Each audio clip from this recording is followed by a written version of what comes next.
Bonjour, bienvenue à Radio B52, le podcast de Québec. Louis Guilbeault, votre animateur. Je suis bien content d'avoir l'occasion de vous jaser ça encore cette semaine. Alors, le podcast numéro 2 qui va être diffusé vendredi le 2 septembre va traiter de quelques sujets. On va y aller plus en mode hit and run, une émission un petit peu plus courte, mais qui va traiter de plus qu'un sujet. La dernière fois, au premier podcast, on avait jasé principalement du dossier merdique des Nordiques. Ça rime quand même, hein? Ça, c'est à peu près tout ce que je peux faire en poésie. Là. Merdique, nordique, de toute beauté. Le premier sujet, je voudrais parler, comme je vous ai mentionné dans mon explication du format de l'émission lors de du premier podcast, on va jaser d'actualité, c'est sûr, mais pas exclusivement d'actualité, parce que c'est déjà entièrement couvert et je dirais radoté par toutes les radios traditionnelles. Ils spinnent le même sujet over and over de 6h le matin à 8h le soir. Fait que je pense que je m'autorise à croire que vous êtes passablement informés de ces sujets-là qui sont traités, je le répète, all over and over, puis je veux dire sous toutes les coutures. Fait que on répétera pas ça. Je te dis pas qu'on parlera pas des fois d'actualité puis de ces sujets-là, mais en général, on va essayer d'être différent. Donc, on va parler de d'autres sujets qui ne sont pas nécessairement d'actualité toujours. Et c'est le premier sujet de cette émission-ci. Je veux parler du Festival d'été de Québec. Je veux parler du Festival d'été de Québec parce que c'est un succès. C'est un grand succès. Je pense que tout le monde le reconnaît passablement. Je pense que c'est un festival qui a bien grandi. C'est un festival qui a pris son envol avec l'arrivée de Daniel Vézina, avec l'arrivée aussi de Dominique Goulette, je crois, qui était la personne de la programmation à ce moment-là. Maintenant, c'est Louis Bellavance. En tout cas, tous ces gens-là, toute l'organisation font un job exceptionnel. Puis je tenais à lever mon chapeau haut et fort pour leur dire combien c'était vraiment un très, très beau festival. Le festival a grandi. Il a connu, je pense, une apogée. Il est dans un pic encore actuellement, mais il y a des signaux qui font en sorte qu'on est... je pense qu'on devrait... je pense qu'il y a des petites choses à peut-être ajuster. Puis c'est vrai pour n'importe quel produit. N'importe quel commerce, n'importe quelle entreprise qui vend des produits, qui vend des services, se voit tôt ou tard obligé, même si ça va bien, même si les ventes sont encore là, se voit tôt ou tard obligé de se remettre en question un petit peu, puis d'améliorer ceci, d'améliorer cela, d'ajouter un produit, d'enlever un produit, mettre des bottines de nouvelles couleurs, faire des vélos avec, je sais pas moi, des bancs qui sont un peu plus confortables, etc. Tu sais, c'est la réalité de l'entreprise. Le festival d'été, il ne fait pas exception. Puis je pense que c'est un peu un point tournant où le festival d'été est rendu actuellement. C'est comme un point tournant. Pourquoi? Parce que principalement la formule qui prévaut jusqu'ici, qui est excellente, là, encore une fois, mais qui est peut-être à recentrer, c'est de nourrir trop de bouches. Là. On a plusieurs genres musicaux. Hein? On a du country, on a du rock, on a du franco, on a de l'africain, on a du polynésien, on a de tout. Là. C'est très intéressant, on peut continuer comme ça, mais déjà, il y a eu une baisse quand même sensible au niveau de la vente des passes.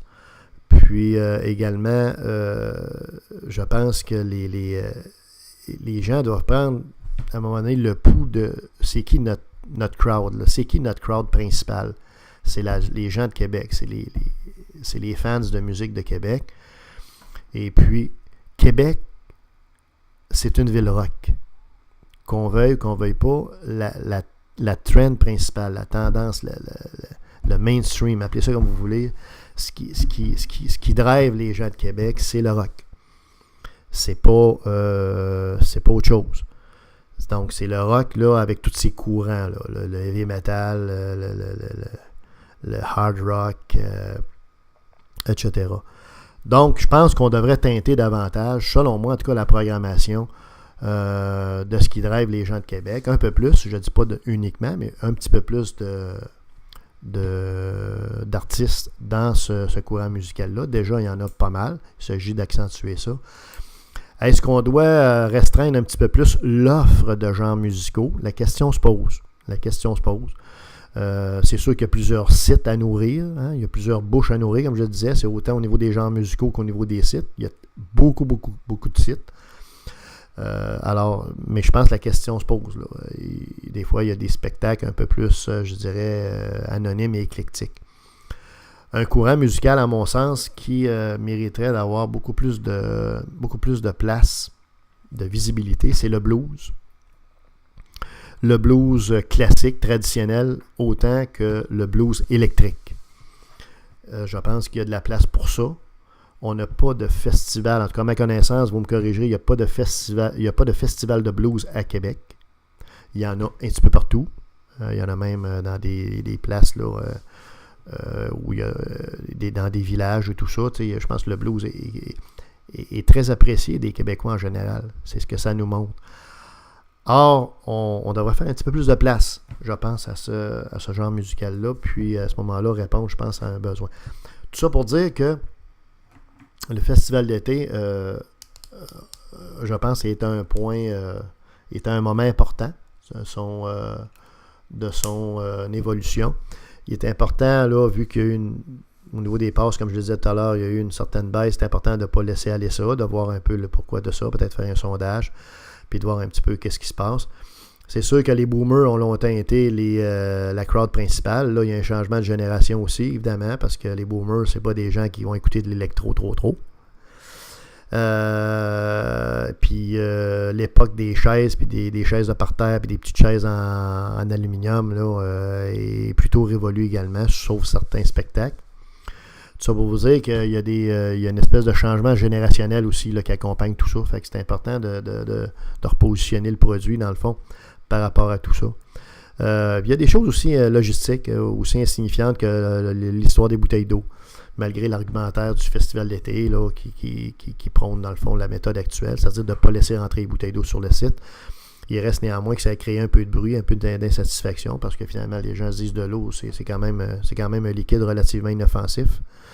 Bon, évidemment, le festival d'été, vous savez ce qu'il a répondu. On peut mettre de quoi dans les bouteilles qui n'est pas inoffensif, par contre, etc. Fait que, tout ça pour vous dire qu'il y a un certain nombre de choses à regarder. J'ai entendu dire que le festival d'été, qui est encore une fois extrêmement bien dirigé, est en train de faire un exercice tel, souhaitons-le.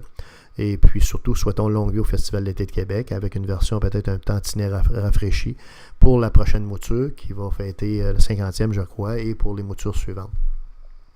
Alors, bravo à toute l'équipe, puis j'ai bien hâte d'acheter ma passe pour le prochain Festival d'été de Québec. Deuxième sujet un peu moins drôle, le village Schtroumpf. C'est quoi ça, le village Schtroumpf?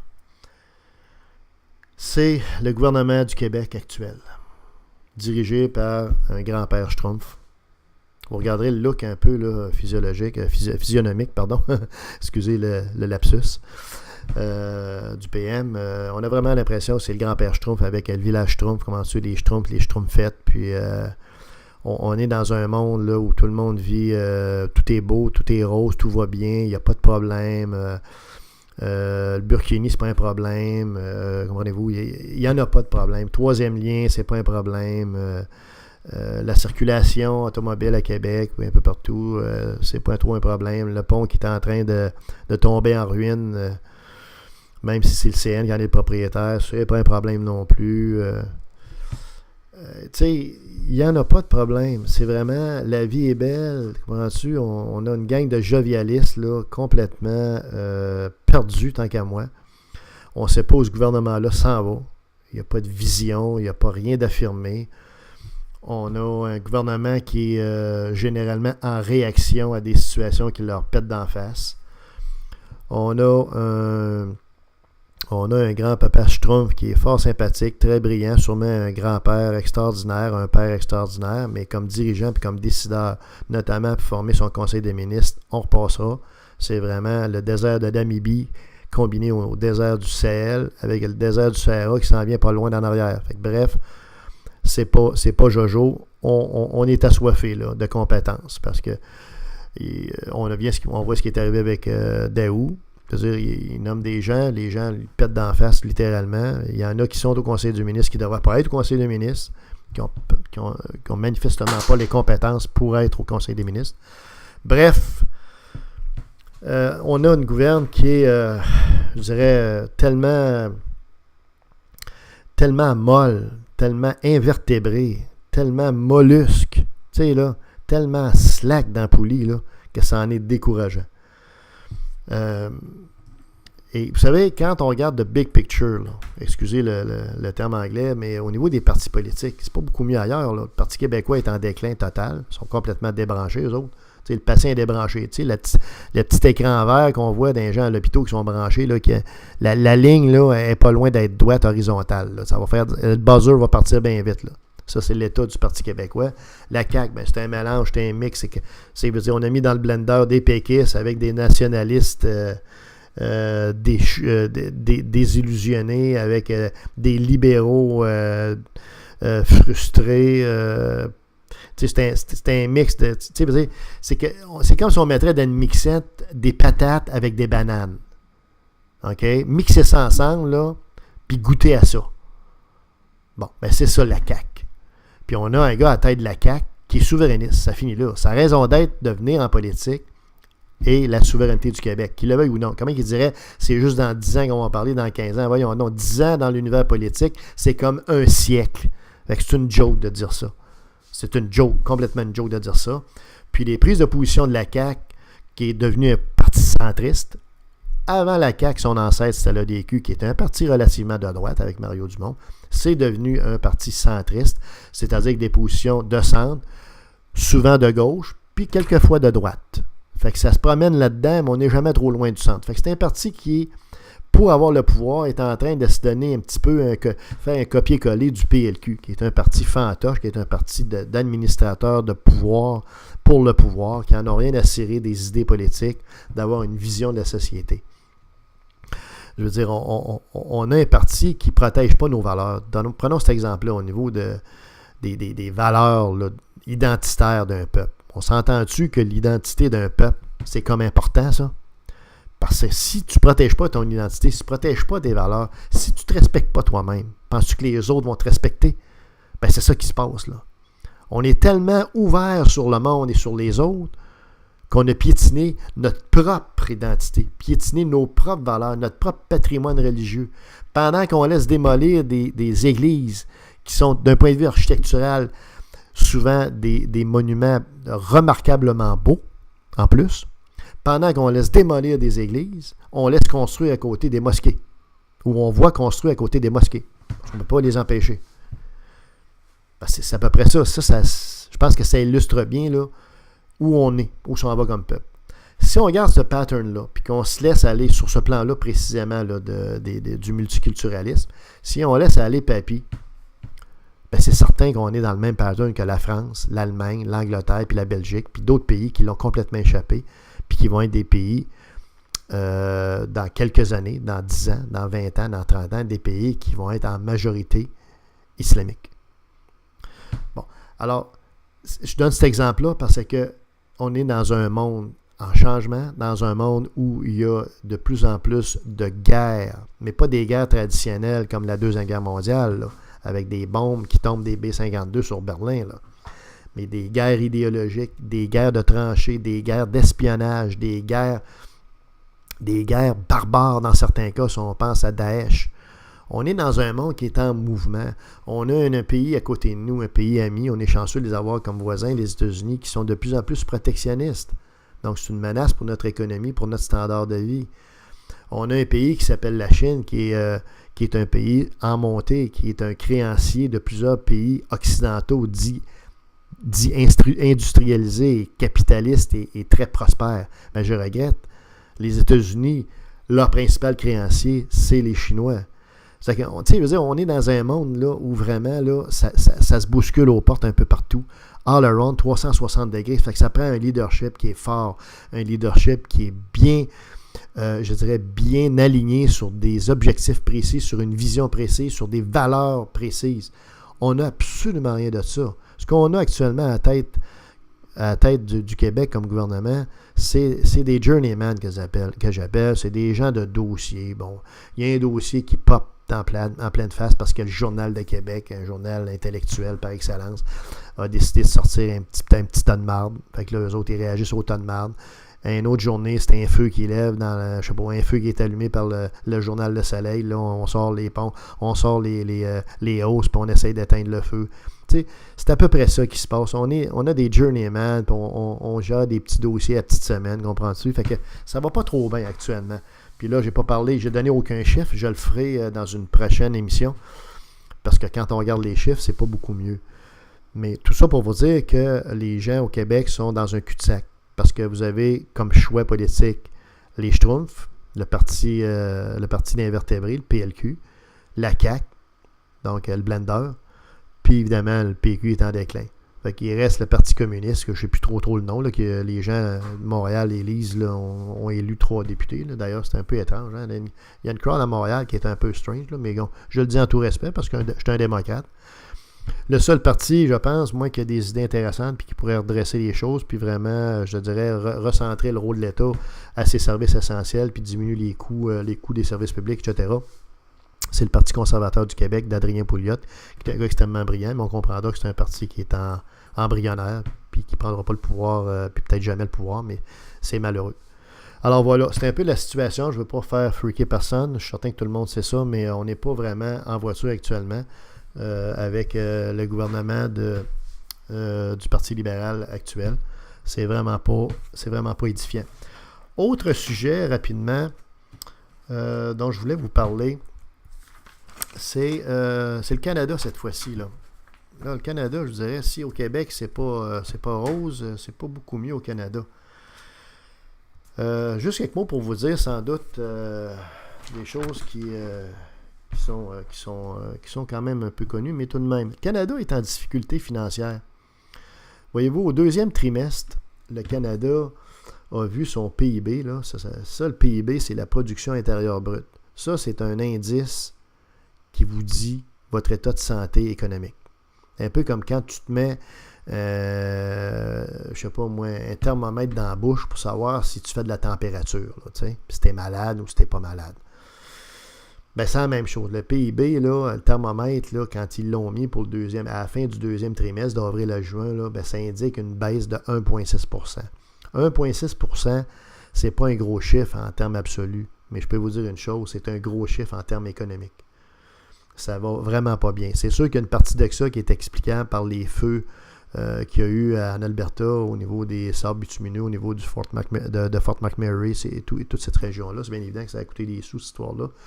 Mais c'est pas tellement ça. C'est vraiment l'état de l'économie. C'est les exportations, principalement, qui ont chuté de près de 5%. C'est dramatique. Alors, tu sais, il se passe des choses actuellement au niveau économique, je le disais tout à l'heure un peu, qui nous demandent d'avoir un leadership là, qui est solide sur le plan économique, puis je dirais des compétences à peu près ce qu'il y a de plus compétent au Canada pour nous permettre de tirer notre épingle du jeu, tu sais. Mais pendant ce temps-là, nous, on a un premier ministre au Canada, Justin Trudeau, qui se promène tu sais, dans toutes les processions, le festival ici et là. Tu sais, on a un gars qui est jovialiste, là, M. Selfie, qui danse. Et puis, je crois que c'est pas le niveau, l'économie n'est pas dans ses priorités, tu sais. Et puis, non seulement ça, mais il a créé un nouveau programme pour le soutien aux enfants. Fait que ça va être un nouveau programme public pan-canadien qui va coûter cher, qui va être payé par tout le monde. Est-ce que ça va rapporter des sous? Est-ce que l'argent qui va être donné par le gouvernement pour les enfants aux familles du Canada vont permettre d'accroître la consommation dans une proportion plus grande que le coût du programme? Moi, j'en doute fortement. Je pense qu'on va être encore déficitaire parce qu'aucun programme public, pratiquement aucun programme public, que ce soit au niveau fédéral ou provincial, qui est mis en place, n'explose pas au niveau des coûts puis est largement déficitaire. Puis finalement, c'est le payeur de taxes qui met 2 mains dans le fond de sa poche, toujours pour compenser ces programmes-là. Alors, on est dans cette lignée-là. Le déficit accumulé dans le dernier trimestre au Canada, je pense, se chiffre tout près de 8 ou 9 milliards, c'est pas 10 milliards, tu sais. Puis ils ont déjà annoncé un déficit qui va avoisiner les 30 milliards pour la première année. Vous comprendrez qu'à ce rythme-là, on s'en va chez le diable toute la gang, là, tu sais. Je veux dire, on s'en va dans le fond du drum, comprends-tu? Puis c'est pas beau. Alors, il va falloir à un moment donné que, même au niveau du Canada, il y ait une prise de conscience là, sur ça. On ne peut pas indéfiniment créer des programmes, puis emprunter pour payer ces programmes-là sur la carte de crédit, payer des intérêts, payer un service de la dette de plus en plus cher, parce qu'éventuellement, on va se faire ramener à l'ordre par les maisons de code de crédit, puis sérieusement. Ce qui est malheureux dans tout ça, en bout de ligne, c'est que même si Stephen Harper et le Parti conservateur n'étaient pas aimés, surtout Stephen Harper, je pense, c'était assez à son niveau, au niveau de son image, que ça passait pas beaucoup. Même si c'était pas quelqu'un de très populaire, il reste que dans le dernier trimestre, équivalent à l'an passé, le Canada a fait un surplus. Je ne sais pas si c'est 4 milliards ou 3 milliards. Et un an après, sous Justin Trudeau, on est en déficit de 10 milliards. Donc, Justin Trudeau, en à peu près un an, même moins d'un an, va avoir détruit, je dirais, la gestion financière beaucoup plus saine, beaucoup plus rigoureuse, beaucoup plus équilibrée qui a été mise en place par Stephen Harper et les conservateurs pendant 10 ans. Parce qu'on ne peut même pas les aimer. Il reste que sur le plan économique, ils ont assaini beaucoup les finances du public du Canada. Les taux de chômage sont stabilisés. En fait, il y a eu une période de prospérité assez constante à l'échelle du Canada sous ce gouvernement-là. Et ce que je trouve dommage, c'est qu'en démocratie, il arrive un nouveau parti au pouvoir, qui est le Parti libéral du Canada, qui a été frustré de ne pas être au pouvoir pendant 10 ans, puis qui a décidé de tout mettre à terre, ce que le gouvernement Harper a construit au niveau de la réglementation, puis je dirais de la situation financière du Canada. Très saine au niveau des principaux indicateurs économiques. Ça fait qu'on va payer pour, c'est certain. Alors, souhaitons que je me trompe, mais c'est pas ce que ça annonce. Alors, voilà pour le podcast. J'espère que ça vous a plu.